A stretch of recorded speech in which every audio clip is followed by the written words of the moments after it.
Graypenner was on page 120th of Clive Cussler's new novel when he heard his wife's car finally pull into the garage. He touched his Fitbit and saw the time. 2017. He winced. This is the third time this week that his wife has been late at work. Until 4 months ago, in all 7 years of their marriage, she had never come home late. Gray was not born yesterday or the day before yesterday. The first few times Kelly called to report the delay, he didn't think anything of it. Then he noticed that one evening, when she returned home later than usual, her lipstick was slightly smeared, which was almost unheard of, since Kelly is practically obsessed with her appearance. He was sure he had noticed the foreign scent of aftershave when she leaned in to kiss him, so that night in bed he deliberately pressed himself against her neck as he stroked her from behind with a spoon. He didn't know much about scents, but he knew there was a significant difference between the White Shoulders perfume he bought her and whatever the hell she smelled like. Crap. Gray almost gasped when his red-haired wife walked through the door. At 30, he felt that she was still as beautiful as when he first saw her in college, and his almost convulsive sigh was his usual reaction whenever he saw her after being separated for several hours or more. Entering the house, Kelly smiled to herself as she saw her husband's usual reaction. She knew his reaction was a sincere compliment, and besides, she had to admit to herself that she was turned on by her husband finding her attractive so soon after she had touched another man's lips. "Hey, honey," she said, moving closer to him, kissing him quickly on the lips and turning to head upstairs, her now invisible smirk both confident and condescending. "Make yourself comfortable. I'll be down in a minute." While his wife entered the house and went upstairs, Gray did not say a word, and she did not seem to notice. However, he noted the now familiar smell of aftershave lotion. Not for the first time, he furrowed his brow as he walked up the stairs, anticipating the impending confrontation that had to happen soon if he wanted to save his marriage. At this point, Gray was confident that his wife had not yet crossed the line in her relationship with handsome Paco Rabanne, as he mentally called her potential seducer, but in his opinion, she was getting closer. For 7 years, Gray feared that his beautiful wife would one day realize that she had married a man unworthy of her from an aesthetic point of view and would try to make amends. Gray did not consider himself an ugly man, but in his opinion, he had an average appearance and could not compare in any way with his stunningly beautiful wife. The snake that invaded the Garden of Eden was named Johann Wegmann. Kelly worked as an assistant vice president for an international telecommunications company. Johann was a well-built 40-year-old blonde man who had moved to work from the company's headquarters in the Netherlands about 6 months ago. For the first 2 weeks, Gray heard far more than he wanted to about the Dutch settler, before Kelly went completely silent. Gray became suspicious. "Hey, is that new Dutch guy still working in your office?" Gray asked over dinner one night as Kelly talked about her day. "Yes. Why are you asking?" She answered, somewhat embarrassed. "For weeks, he was the only one you talked about." "And now it's like he's completely disappeared," Gray said. "Well, he works in a different department. We rarely see each other," she said, her face turning slightly red. "Huh," Gray muttered, stuffing his mouth with food and noticing that his wife had just lied to his face. The late evenings began soon after. Kelly felt a physical attraction to the 6'3", 102-pound Dutchman from the first moment she met him. In addition to his physical attractiveness, he exuded a self-confidence that almost bordered on arrogance. He spoke 3 languages and had dark blue eyes that, according to Kelly, looked into her soul every time he looked at her. If she was being honest, she had to admit that when Johann smiled at her for the first time, she felt butterflies in her stomach. In fact, Kelly and Johann did not work in different departments and communicated quite often at work. Within a couple of weeks after Johann joined the company, the two of them began going to lunch together. Kelly loved her husband and did not even think about the fact that she and Johann were starting a relationship. Johann, for his part, was well aware that his relationship with Kelly was developing because he gently pushed her to do so. Johann knew that this woman was married, but he believed that she would let him know if he went too far. In his country, extramarital affairs were not anathema. 2 weeks later, they were working on a project that they didn't finish by the end of the day. Johan suggested that they start the project again in the morning or just spend a little extra time in the evening in the office. Her smile told him everything he wanted to know. She quickly called Gray at his office and said that she would be late for a couple of hours. He noted to himself that this was the first time she had been late in all the years of work in the company. But since he also had to be late at work sometimes, he did not complain and said that he would cook dinner that evening. She admired how attentive he was. They left the office at 7 o'clock, although they finished work at about 6:30. Both kept track of time. Working, or rather staying up late, became a habit for the couple, who initially spent their time talking. Then it turned into touching, hugging, and kissing. Kelly was well aware that she was teetering on the edge of a slippery slope, but she liked that she had a husband and a boyfriend. In fact, she was so caught up in her feelings that she either didn't notice or didn't care that her husband noticed. After graduating from college, Gray got a good position with a good salary at a small local telecommunications firm. Kelly, who had the same education as Gray, began working in a less senior position at an international firm. They planned not to have children until they were 30. It was also soon decided that Kelly would be the first to return to online college to earn an MBA and advance within her company. After she gets her master's degree, it will be Gray's turn so that he too can advance in his career. Kelly completed her master's degree in 4 years and soon received a promotion that put her salary and position in the company above her husband's. He was very proud of his wife and was pleased that their career plan was working. Carried away by her own financial and personal success, Kelly lost sight of their overall marital plan. When it was Gray's turn to get a master's degree, she said they should instead use the money to buy a house in which to raise their children. Gray was unhappy that his dreams didn't come first, but had to admit that buying a house for their future family was a good idea. He could always go back to college in a couple of years, she reminded him. Kelly always had something serious in mind for the couple to spend their money on, rather than Gray's MBA. He didn't want to seem selfish, so he always agreed with his wife's wishes. Kelly's ego really liked the fact that she was the main breadwinner of the family and that she had the biggest job of the couple. She began to perceive herself as the more equal among two equal partners. Kelly had butterflies in her stomach as she walked down the stairs. She loves her husband, but she needs Johan. She needs to feel him inside her. She needs to spend nights with him. She needs to cuddle with him after sex.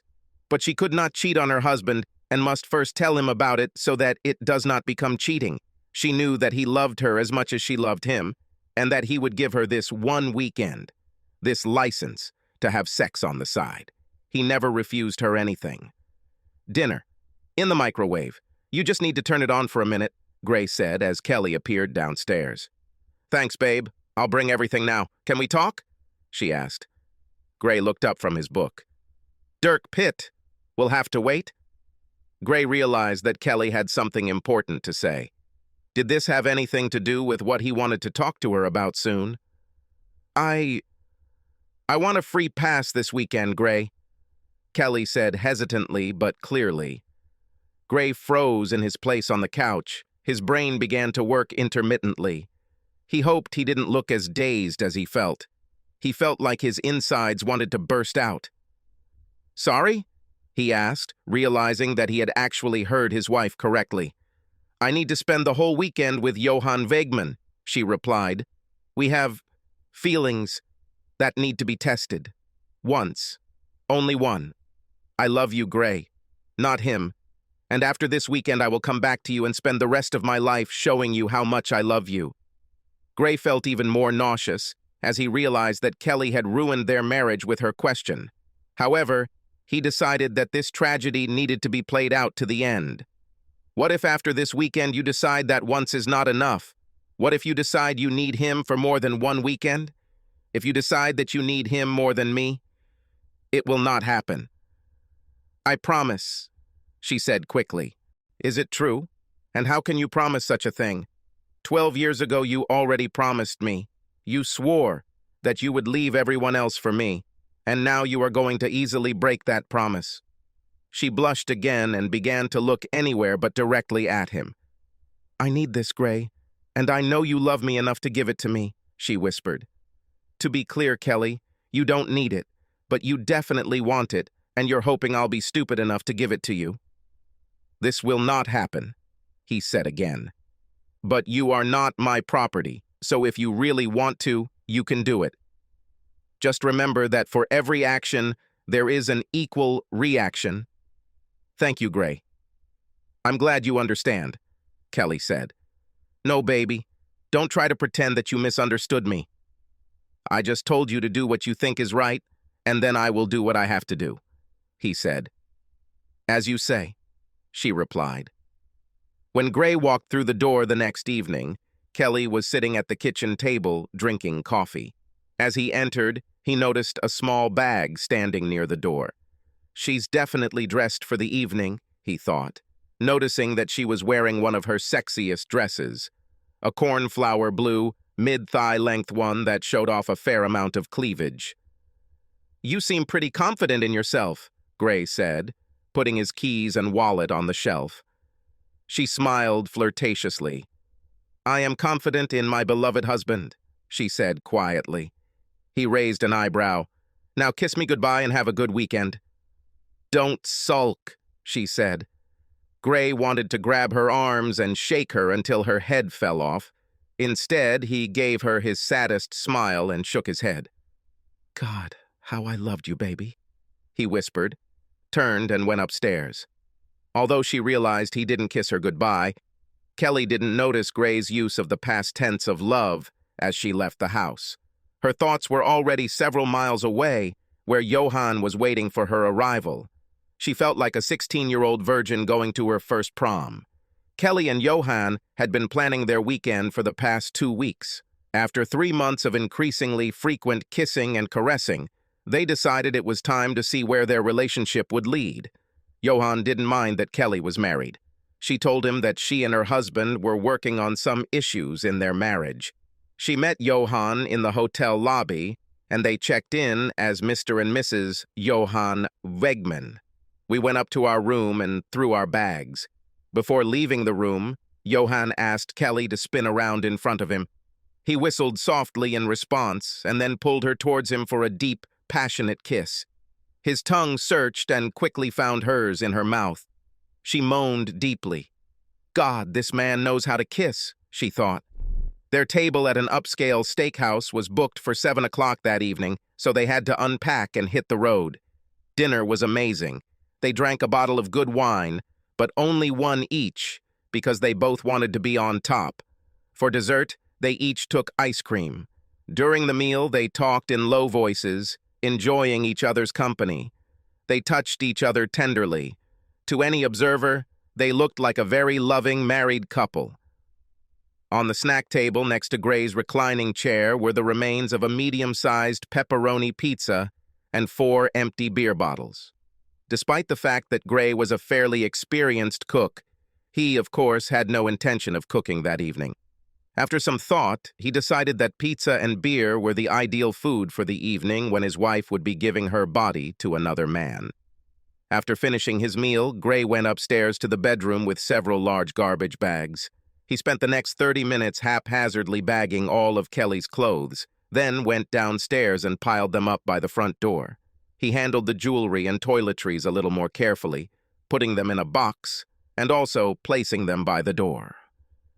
Somewhat satisfied and indescribably angry, Gray went downstairs, put the DVD in the player and sat down to watch his favorite movie of all time, the Mel Brooks classic, Young Frankenstein. Kelly and Johan barely had time to return to their room when he pressed his lips to hers. She grabbed him by the neck and they stood there for about a minute, kissing passionately. From what she saw through the pants of his suit in the office, Kelly believed that Johan's assets were a little larger and thicker than her husband's, especially considering Johan's size advantage. He was 15 centimeters taller than her husband and 18 kilograms heavier. Johan studied Kelly's body very carefully, slowly removing her clothes, kissing her neck, shoulders, and chest as they were exposed. Finding herself completely naked, Kelly reached for Johan's belt with trembling hands. Everything happened too quickly, much faster than she expected. Johan praised his partner very much as they lay intertwined, but did not make a single move to satisfy his partner. She was disappointed, but knew they still had a lot of time. After a 20-minute break, Kelly tried to get her partner interested again, knowing that her husband sometimes needed just that long to get back into the game. She was again disappointed. The next day, Saturday, the couple had a full day of active recreation planned before another luxurious dinner and subsequent carnal pleasures. Kelly hoped that the previous evening was just a misunderstanding, and of course today everything would be different. Gray spent the entire Saturday afternoon alone, not even turning on the TV until the sun set. No matter how he looked at his dilemma, he saw no way to remain married to his wife. He knew he still loved her. It didn't go away overnight. But he couldn't get over the disrespect she'd been showing him lately, and he'd never be able to trust her again, expecting her to use her when she wanted to. Some other guy will again demand free passage. On the screen in front of him, there was a rerun of the show, Leave It to Beaver, but instead there could have been porn if Gray wanted it, and there it was. He took another sip of his beer and stared straight ahead, thinking back to happier times with Kelly. In truth, Gray never understood how they ended up together. As undergraduates at Arizona State University, they took several courses together, but Gray had no idea that this amazing girl might know who he was. She always seemed to have a small circle of admirers, but early in her freshman year, she took a seat next to him in his accounting class. She seemed to go out of her way to flirt with him during class, and completely shocked him by inviting him for coffee when class ended. Of course, the young man agreed. They were practically inseparable for the rest of their college years and got married about 6 months after graduation. A few months ago, Gray was sure that their relationship would last for a long time. However, recent events showed cracks in their marriage, and then Kelly did the unthinkable. Kelly lay in bed next to the sleeping Johan, wondering how much sucking up she would have to do to get her husband to forgive her for the untimely weekend. She had heard the words her husband had said to her when she had told, about the free pass, but she knew Gray loved her too much to let one weekend ruin their marriage. However, she also never thought that she would have to worry about her husband while she was with Johan. The day spent with Johan had been wonderful. He had excellent manners and a magnificent personal charm, but upon returning to his room on the second night, his charm seemed to have deserted him again. He was again selfish and clumsy, despite the fact that the woman again gave him the opportunity to doubt himself. She wouldn't even call what they were doing sex. Yes, Johan tried to be physical, but it was more like moving a saw in and out than anything else, and he didn't care about his partner at all, in her opinion. And that's why I pissed Gray off? She thought to herself. God, what a fool I am. After sex in the dew, have a nice brunch, Johan smiled as he and Mrs. Wegman left the hotel. All this time, Kelly was kind and smiling. They kissed passionately in the parking lot. Kelly considered it the most passionate part of the weekend, then got into their cars and drove home. Kelly used the hour-long drive home to clear her head and strengthen her position in a long-running dispute with her husband over her free passage permit. She was confident that Gray would eventually give in, despite his initial anger and threats. In the end, she almost always got her way. At worst, she thought, she will order sexy lingerie and stiletto heels, and maybe a leather bustier. She couldn't help but smile, thinking about how easy it was to trick a man around her finger. Kelly drove the car into the garage and turned off the engine. She checked her makeup again in the rearview mirror, took her bag from the back seat, took a deep breath, and walked into the house with her head held high. "Hey, I'm home!" she shouted, entering the kitchen from the garage. She waited a couple of seconds for Gray to greet her, which would have been normal, but she was disappointed. She heard the big screen on in the living room and went in, irritated by what she thought was her husband's childish behavior. Gray sat in his reclining chair, watching a baseball game. Looking up from the screen for a second, he nodded towards his wife, not paying attention to her. Needless to say, she was unhappy. "Is this how you plan to play this out?" "Okay." She pouted and left the room. What the hell do all those bags at the front door mean?" she shouted. When Gray didn't answer, Kelly walked over and opened the package. He heard her gasp, then heard more bags being opened. "Damn it. It's not funny, Gray." "What the hell are you doing?" she shouted. "To make it easier for you to move out when I give you the divorce papers," he answered, surprising her by silently approaching her almost closely. "No divorce. There will be no divorce, you idiot," she said. "We talked about this. This is just one weekend. One. We've been married for 12 years. You can give me one weekend. First of all, we didn't talk. It was you who spoke, and I listened. You told me that you take permission to have sex on the side. When it was my turn to speak, I said I wasn't going to accept it. It's not my problem that you didn't take me seriously. We are married. That means no permits, ever," Gray said. "Will you actually divorce me because of one weekend out of the entire time we were together, and all the time we will be together in the future?" she asked. Now there was panic in her voice. "We won't be together in the future since you did that. I told you this." "Which, I'll do what I have to word, didn't you understand?" Gray growled. Tears began to flow from Kelly's eyes. For perhaps the first time in their marriage, Gray did not move closer to his wife to console her. "You cheated on me with another man. Just because you told me about it first doesn't mean it's not cheating, especially after I told you not to do it," Gray said. "You didn't tell me not to do it. You said I could make my own choice," she said, trying to turn the argument in her favor. "And be responsible for the consequences of your actions. It seems you can only remember what you want to remember," Gray said. Kelly literally stood still for several seconds, looking at her things in the bags. She was breathing heavily. "Well, I'm not moving out. This is my home, too," she said. "Okay, but since your things are already packed, you can move your junk to the guest room." "I'm staying in the master's room," Gray said. "Okay," she grumbled and carried the bags up the stairs. "Will you help me?" "I've already done my part of the work," he answered. "I've collected my things." Gray returned to the living room and continued watching the baseball game.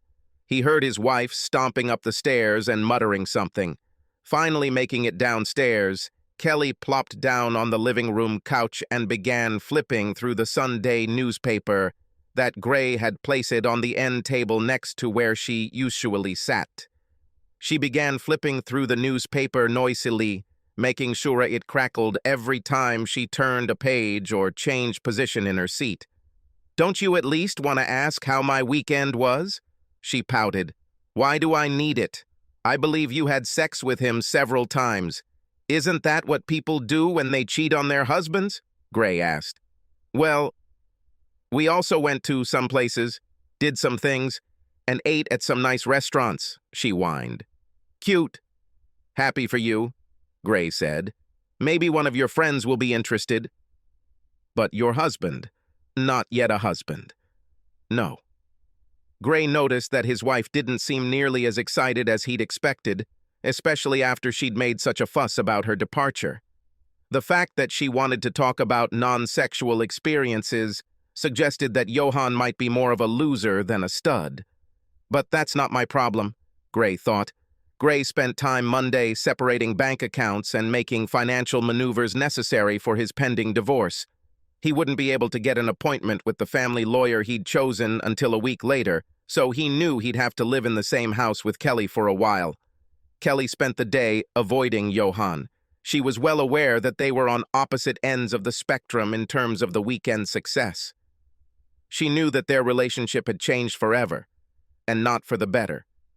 She really wanted her husband to understand this and return to her, so that with Gray's help she could ward off Johan's future advances.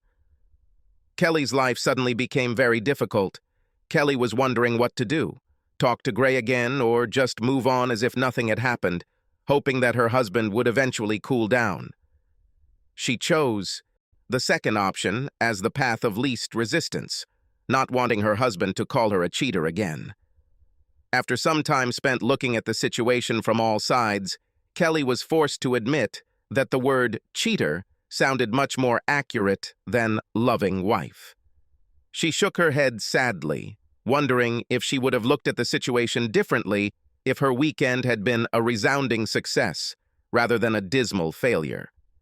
Gray didn't say a word to Kelly when he returned from work and when they sat down to dinner. When he finished eating, he mumbled a quick thank you and cleared away his plate.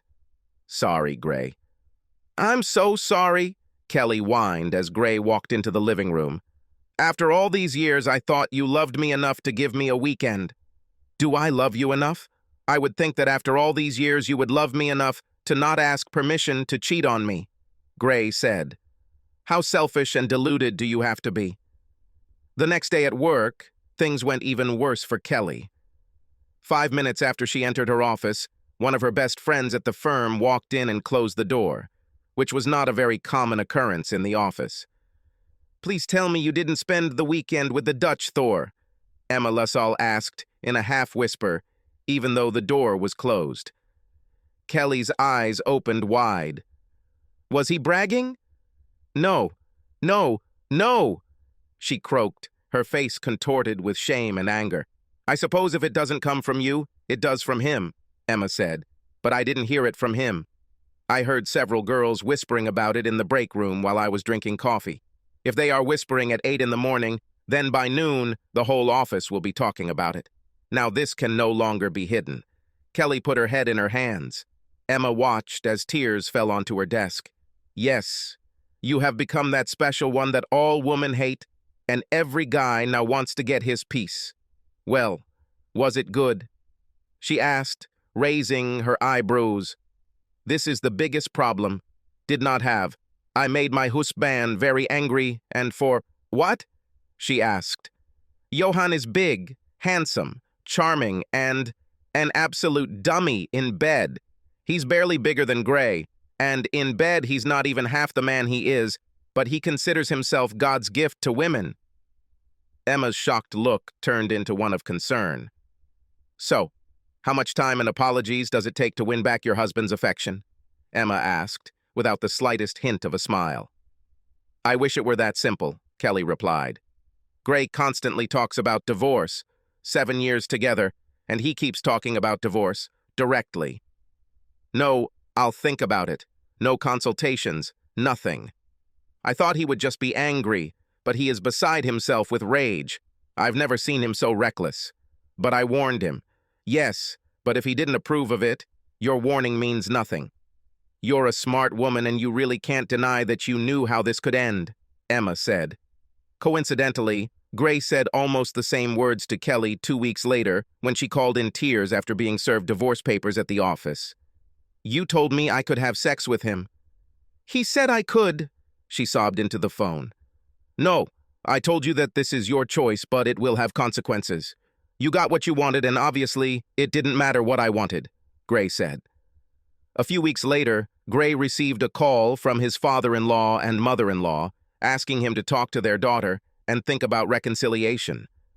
Gray loved his relatives and always got along well with them, so he tried to gently disappoint them. "She says she made a mistake, and you don't want to talk to her. You don't let her explain everything," his father-in-law harshly accused. "You're above this, Gray. Did she make a mistake? Did she really call it that?" Gray said this with more than slight irony in his voice. "Well, she never actually told us what the mistake was, but after 7 years, don't you think you should show her some courtesy?" said Ken Clayton. "She didn't tell you the whole story, Ken." "I wouldn't call it a mistake that she gave herself permission to have weekend sex with a coworker. I warned her there would be consequences," Gray said. "Oh, no, no, she couldn't be that stupid," Ken cried. Gray did not consider it necessary to respond to what he was sure was a rather rhetorical remark. I'm really sorry," Ken said. "I do not know what else to say. I won't bother you anymore." The day after his conversation with her father, Gray groaned when he saw Kelly calling him. "Another whine is coming," he thought. "I'm sorry, Gray, that my father called. I think you realize that I wasn't very open with my parents. It's not something you admit to unless you have to." I never thought that he would call, and I never thought that you would rat me out, she said quietly. I didn't rat you out, but I told the truth, he answered without emotion. Yes, she sighed.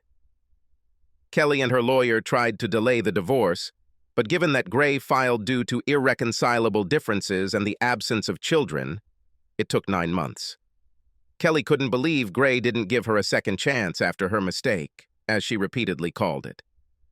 The mistake wasn't just about having sex with another man, Kelly, he explained one evening when she tried to convince him. Long before you cheated with him, you had an emotional affair. You neglected my feelings. She disrespected me in the worst possible way. When did you stop loving me?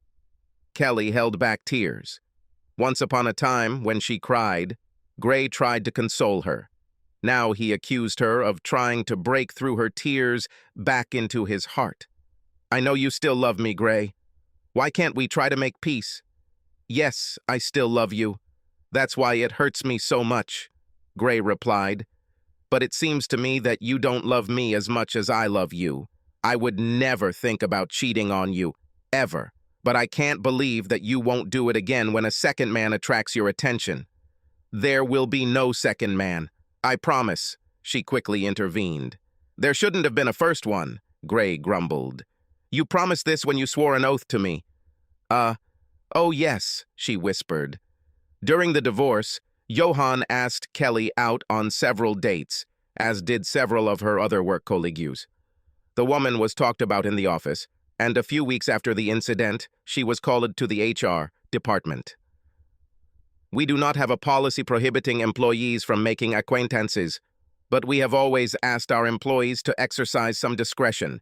If half the male employees are talking about how you spent the weekend, playing family with Johan Wegman, and half the female employees are talking about who's next on your list, that's not a good situation. If the fuss doesn't subside, you may be asked to move to another office. I've been told that Maine is very beautiful this time of year, the HR director said. A day later, Johan again found himself in Kelly's face and asked the woman on a date. After the HR director's warning, she was not in the mood. Well, baby, your husband is divorcing you. We won't even need to leave town for the weekend, Johan said.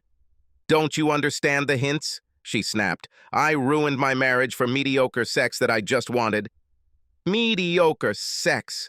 I was such an idiot. Now go away, Kelly screamed. 2 weeks later, Kelly agreed to move to North Carolina. By the time she left, everyone in the company knew that Johan was not the stud he thought he was. A month later, Johan transferred again to the Amsterdam office. He is handsome, fit, and every Saturday morning he walks through the aisles of the grocery store as if he were sluggish, as she noticed from a couple of meters away. He never seemed to notice her, which was the norm in her life. Margaret Scanlon, known to her close friends as Peggy, worked as a 5th-grade teacher at a local elementary school. Her appearance was average. Her physique, as she considered it, was average, which meant she had nothing to attract a handsome, obviously lonely man. She is 29 years old, and in a few weeks she must cross the threshold of 30, with no prospects of leaving bachelor life anytime soon. Peggy wondered how a man as attractive as him could still be single. He looks to be about 30. He doesn't come across as a player, and he looks lost, perhaps broken. Graypenner doesn't have a wedding ring on his left hand, but Peggy knew he was single before she even looked at his hand. The items in his cart said everything about his marital status. Pop-Tarts, frozen pizza, macaroni and cheese, beer, and grilled meats. Nothing says singleness, and maybe even divorce, like these products. Many people call Peggy Mouse. She has short, wavy, light brown hair, large brown eyes, and light, almost pale skin. She was 5'5" tall, had average breasts, decent legs, and what she considered her best feature, a muscular round ass. Personality-wise, she would describe herself as a quiet person. In college, her friends considered her an ideal partner, thanks to her friendliness, loyalty, and ordinary appearance. She had first noticed the man while passing by a few months earlier. For some reason that she still can't figure out, She continued to notice him, and about 2 months ago she started paying closer attention to him. Although it was completely out of character for her, she considered introducing herself to him. If only, "I know this may seem a little cavalier, but I am Peggy Scanlon. Would you like to have a cup of coffee with me?" Peggy asked a few weeks later, approaching the man. Gray stepped back and looked closely at the woman who had just verbally addressed him. Sure, she wasn't stunning like Kelly, and not many people were, but there was something about her look that made him agree. Something in her eyes made him want to know more about this mysterious woman. For the first time in the last 2 years, he treated a woman in more than just a friendly manner. "Yes, I think that would be great," Gray answered readily. Peggy Scanlon was an open book. Moreover, it was easy to read. In her 29 years, she hadn't dated often, and never seriously. She seemed smart and well-read, and he listened carefully as she talked about her past. Having finished her story, she sat silently and waited for him to tell about his past. She looked carefully into his eyes and decided that he was single because he was divorced. There was pain in his eyes that only someone who was deeply wounded could know. She watched him think. She saw that he was trying to figure out exactly how much he should tell about himself, and he told almost his entire story, while she sat in tense attention. When he finished, they both sat in silence. He sighed heavily and looked at the woman as if the whole weight of the world had been lifted from his shoulders. "Sorry for dumping all this on you," he said, looking up. "You are the first person I told the whole story to. They told me that I have such an influence on people. I'm also pretty good with small children and dogs," the woman said. Gray chuckled. He felt very comfortable with this stranger, almost like he did with Kelly. Before they went their separate ways, Gray made a date for the following Friday evening. On their third date, they had sex for the first time. Peggy tried to hold out longer, but turned out to be the weaker partner. There was something incredibly sexy about Gray's calm, reserved demeanor that she couldn't resist, even though he never made any overt sexual maneuvers. After a pleasant dinner at a Hungarian restaurant, Gray invited Peggy to his apartment for coffee and alcohol. At first, they sat next to each other in a love seat in the living room, and then Peggy leaned towards Gray and pressed her lips to his. 10 minutes later, they were lying naked in Gray's bedroom. Over the next hour, he tenderly made love to the woman. He noted to himself that for the first time after the divorce, he was making love with someone. In other cases, sex was just sex. During classes, he always kissed a woman. "You, what, you," she muttered, clinging to him after they finished.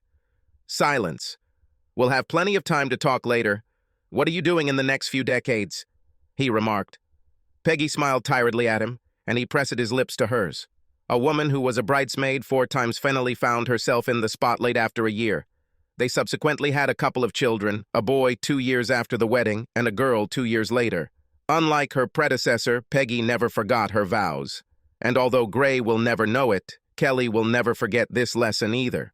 A few years after moving to North Carolina, she remarried and remained faithful to her second husband for 15 years until she caught him cheating.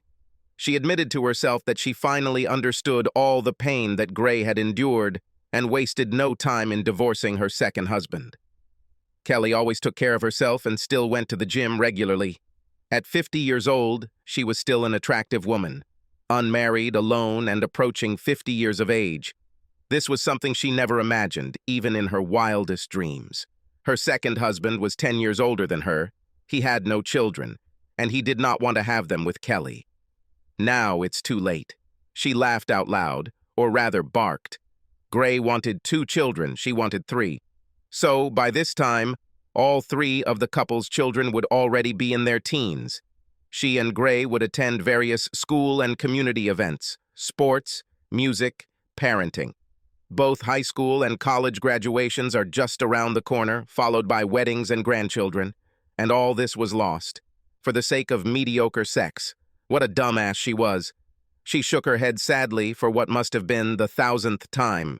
A few months later, on the other side of the country, Gray and Peggy Penner, along with their 15-year-old son Reggie, sat in the gym of the local high school and watched their 18-year-old daughter Phyllis receive her diploma.